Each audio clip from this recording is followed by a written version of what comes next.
Pure Blends Titan Ultra, kasalukuyang nasa negosasyon kay Dave Ildefonso. Handa nilang ibigay ang gusto ni Ildefonso, na gustong gawing cornerstone ng team. Bukas din sila sa trade para sa top 5 pick, gamit ang rights ng Abra Solid North River Star.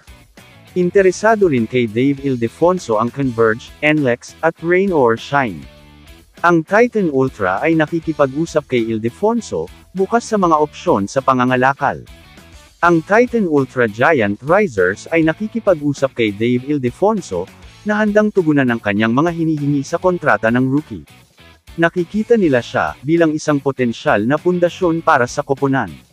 Bukas din ang koponan na i-trade ang kanyang mga karapatan para sa isang top 5 pick sa draft sa susunod na taon. Ang iba pang mga koponan na naiulat na interesado kay Ildefonso, ay kinabibilangan ng Converge, NLEX, at Rain or Shine. Pumirma si Ildefonso sa MPBL para sa mas mataas na sweldo, na binabanggit ang pagkakaiba sa sweldo.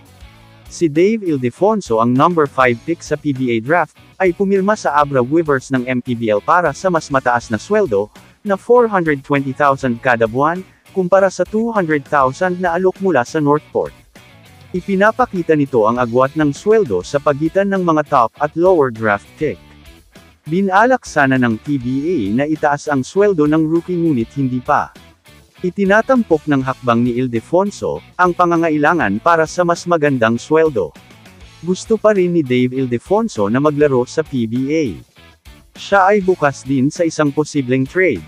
Hindi raw totoo ang mga chismis na gusto niya ng 500,000 a month. Ang kanyang kampo ay naghihintay sa Northport na tumugon sa kanya, pagkatapos ng kanilang huling mensahe sa negosasyon. Ngunit ngayon, wala na ang Northport. Si Dave Ildefonso ay gumaganap para sa Abra Weavers sa MPBL, o Maharlika Pilipinas Basketball League. Sa isang laro, nag-ambag si Ildefonso ng 21 points, 8 assists, 6 rebounds, at 4 steals para tulungan ang Abra Weavers, na makakuha ng panalo. Nagtala ang Abra Weavers ng all-time MPBL record, na may 26 and sunod na panalo. Kamusta mga idol? Sports Zone PH para sa sports news and update. Kung bago ka pa lamang dito sa channel ko, pindutin mo na ang subscribe button at notification bell para lagi kang update sa mga sports news.